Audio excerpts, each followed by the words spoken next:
Hi buds! This is the video tutorial for the mini mushroom pattern by detali.ph and guromi.s. The written pattern is on our Instagram. The materials that I used in this video are crochet hook, scissors, darning needle, and a thread for stitch marking, as well as a 10mm safety eyes. This is the yarn that I used on this project. I cut up a thinner black yarn for the mouth. Now let's start. I hold my yarn like so, making a U shape with my pointer finger.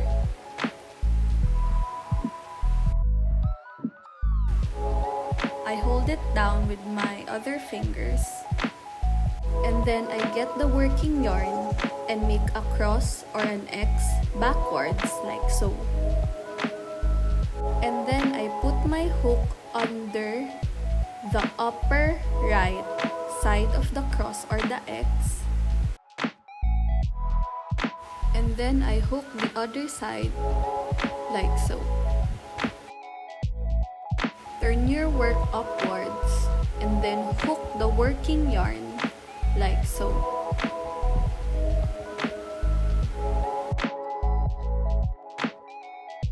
And that's how I do my magic ring. I tighten the stitch for more stability in your work. And now I will start crocheting.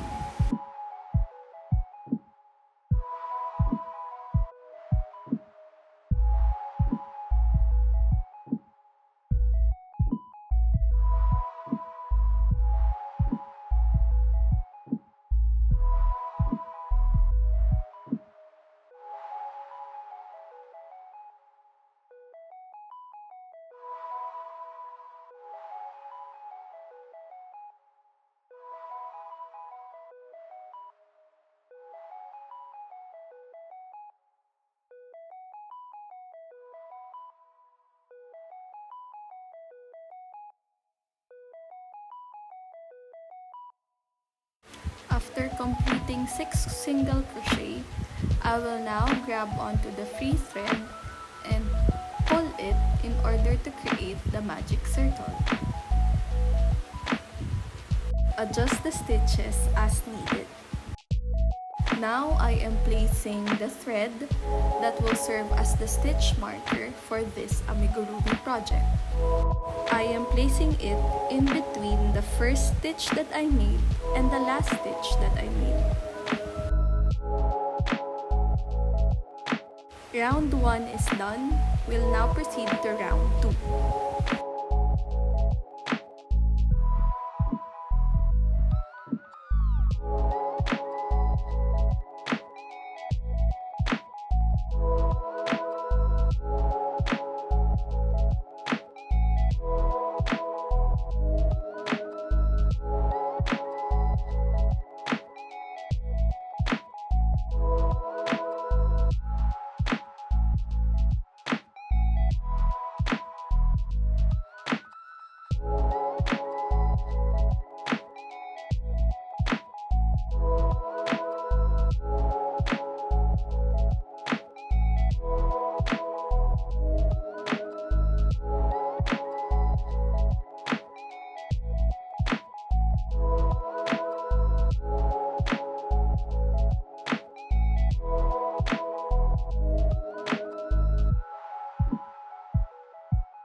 Here I noticed that the magic circle has a hole, therefore I just pulled the free thread in order to tighten the circle.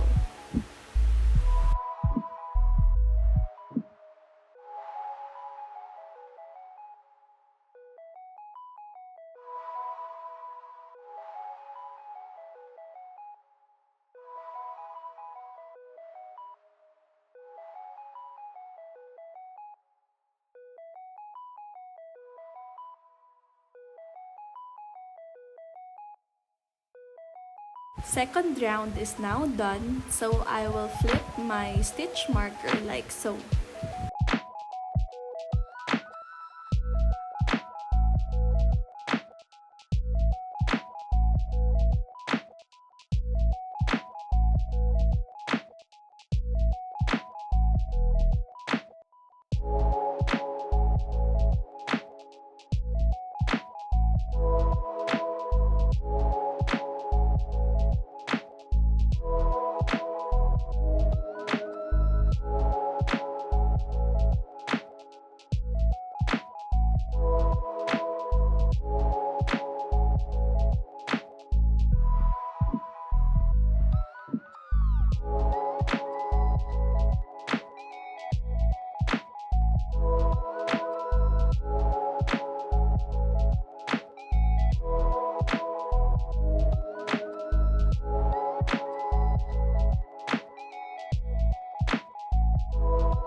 Third round is done, so I will flip again my stitch marker and start on the fourth round.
I started to count my stitches to make sure that I am making it correctly.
At this point, you will just make single crochet until you reach round 8.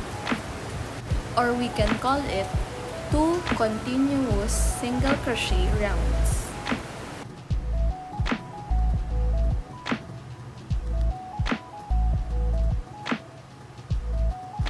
This is how it looks like at the end of 2 single crochet rounds or at the end of round 8. At this point, I am making the front loops only half double crochet at the first part.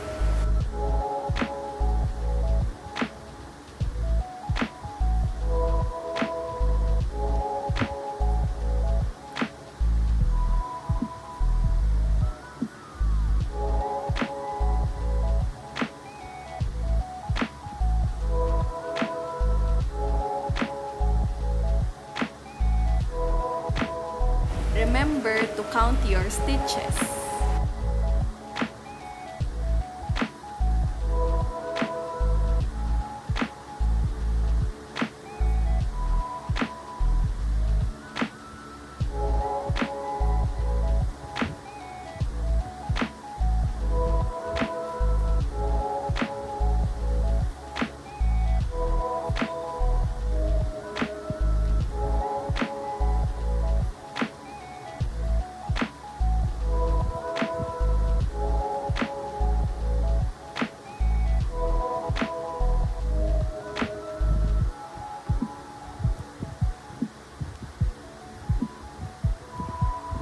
On the 12th stitch, I will be making the front post slip stitch in between round 7 and 8 like so. It is just a simple slip stitch that is made in between the rounds 7 and 8. I will now proceed to the second part by preparing to make another half double crochet and skipping 1 stitch parallel to where we did the front post slip stitch. Here, I am showing you that I skipped 1 stitch before making that half double crochet. This is the stitch that I skipped, and this is where I made the half double crochet. I will make 12 half double crochet at front loops only until the end of the round.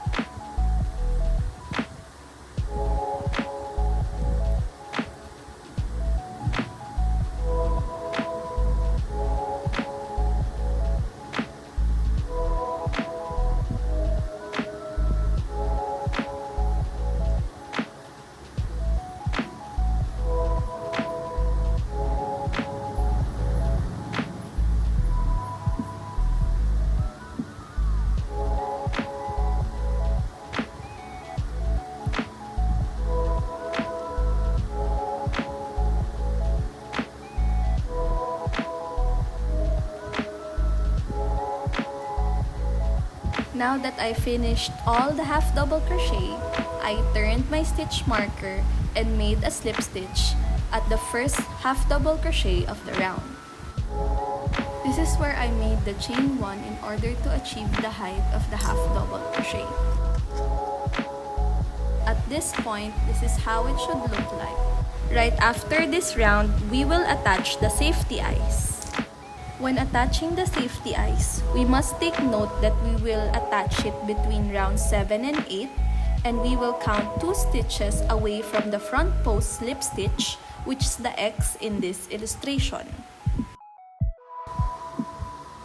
Here, my thumb is pointing the front post slip stitch, and the safety eyes is counting the 2 stitches away from it. I am attaching the safety eyes in between round 7 and 8 like so. It may be a struggle, but make sure to keep it tight in order to make it look good. It should look like this after attaching. Same with the other side, I am pointing the front post slip stitch with my thumb and counting 2 stitches away from it, and then I will attach the safety eyes like so. In order for me to lock my safety eyes, I flip my work inside out.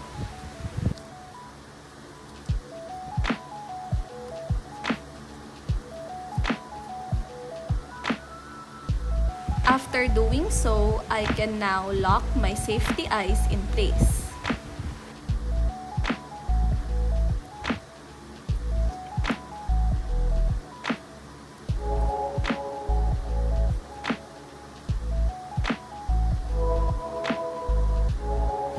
Now let's proceed with round 9.2. Before starting this round, I always fold away the half double crochet in order for me to do the stitches peacefully. Look closely on the stitches and make sure that you are stitching at the first back loops only of the round. You will do back loops only, half double crochet until the end of the round.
Always remember to turn your stitch marker. We will now start with round 10.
Next is round 11, which is a continuous single crochet round.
Next is round 12, where we will make the hands of the mushroom.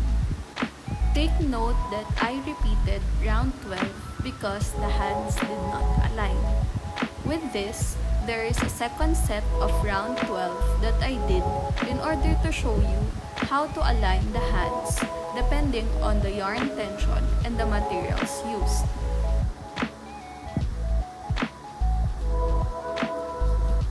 Now this is how I make the bubble stitch with 3 loops. Yarn over, pull through a loop, yarn over, pull through a loop, yarn over, pull through a loop. And lastly, I pull all the way through.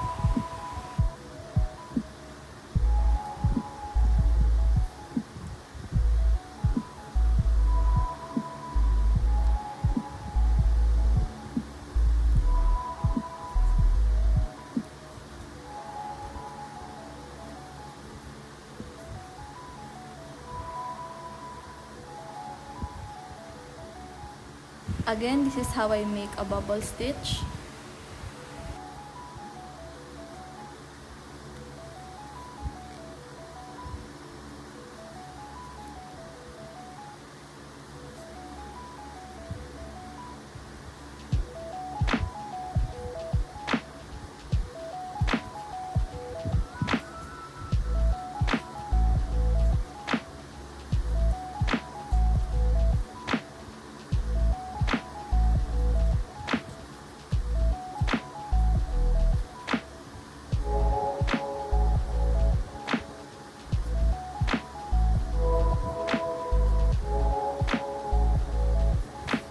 Now after that, turn your work and check if the hands align with the eyes. Here it shows that it is not aligned, therefore I unravel my stitches and adjust the single crochet that I make on the first part. Here I am showing you that I removed 1 stitch at the first part of round 12. Depending on your yarn tension and the materials you used, you may adjust the stitches as needed. With the revised round 12, I made 6 single crochet, a bubble stitch with 3 loops, then 4 single crochet, and then another bubble stitch with 3 loops, and lastly, I finished the round with 6 single crochet with a total of 18 stitches.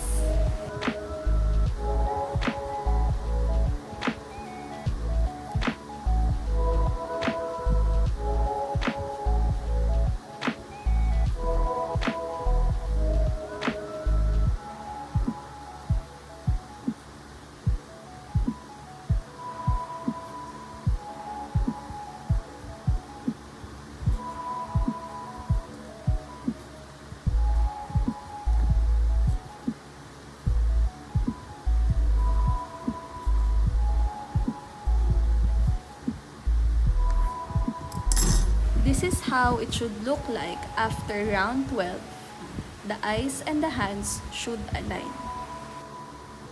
I push the bubble stitch outside to emboss the hands like so. Now let's proceed with round 13, where we will make 1 single crochet round or 1 continuous single crochet round.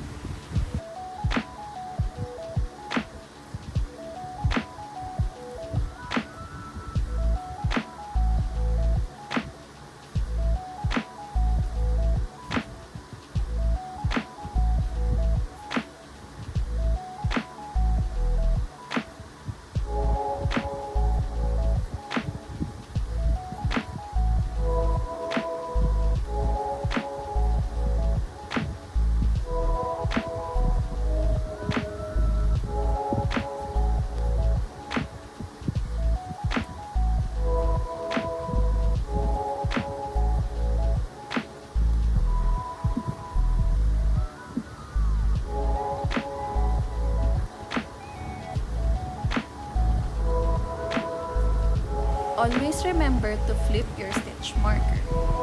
Now we will start with round 14.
Next is round 15, where we will make the feet of the mushroom.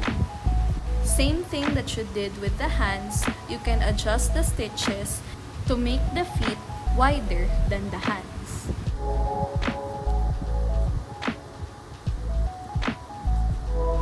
I made 8 single crochet, a bubble stitch with 5 loops or less if you can make 5 loops, another 6 single crochet, and then a bubble stitch with 5 loops or less, and then lastly 8 single crochet with a total of 24 stitches.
This is how it should look like.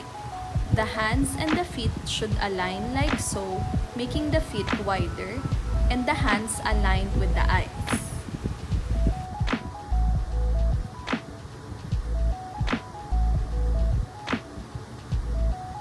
This is the part where I put the fiber fill in the amigurumi. In order to maintain a good shape, stuff the amigurumi as light as possible.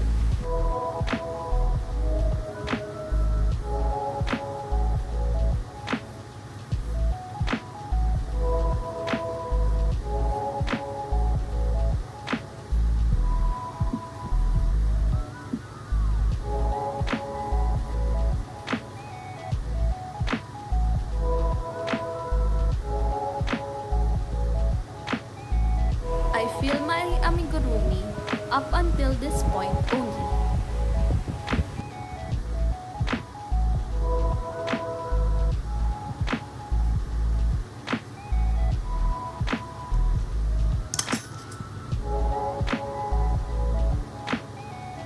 Now I will start to close the amigurumi by making continuous decreases, starting with round 16.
Now that I have fully decreased my work, I will cut the yarn and leave a long tail for sewing.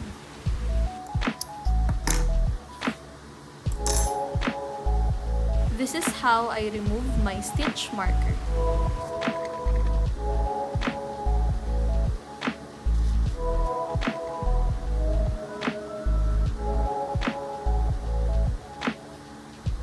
After that, I will get hold of my darning needle and start sewing the hole close. I only thread through the back loops in order to close it cleanly.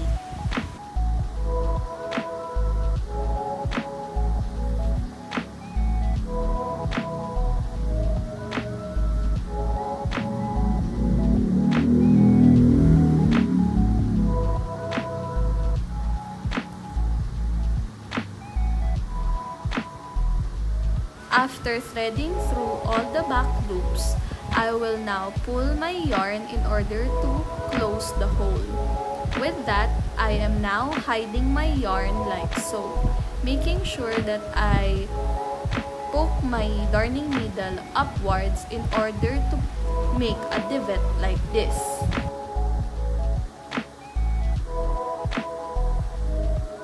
After that, I thread through the work a few more times in order to hide the thread.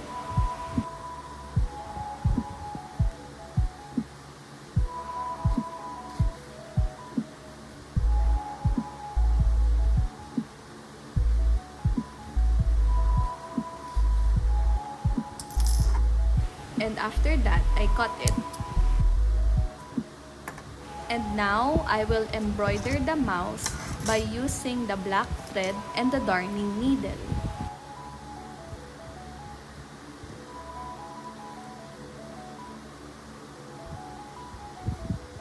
I poke through the back of the amigurumi and then I start between rounds 7 and 8 at the inner part of the eyes.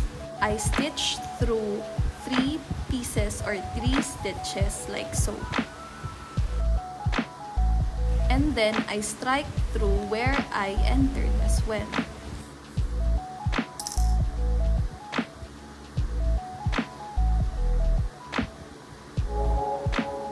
I tighten my embroidery thread.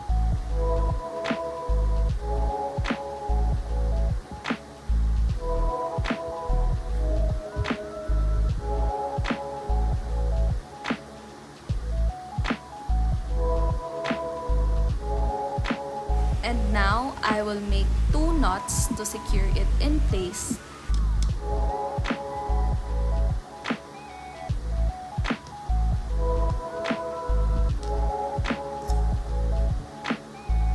Then using the darning needle, I will now hide the remaining thread in the amigurumi like so.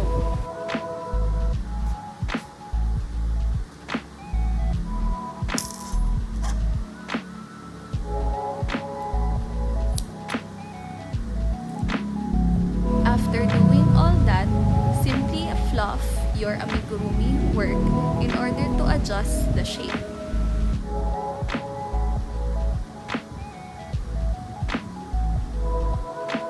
And now, you are done.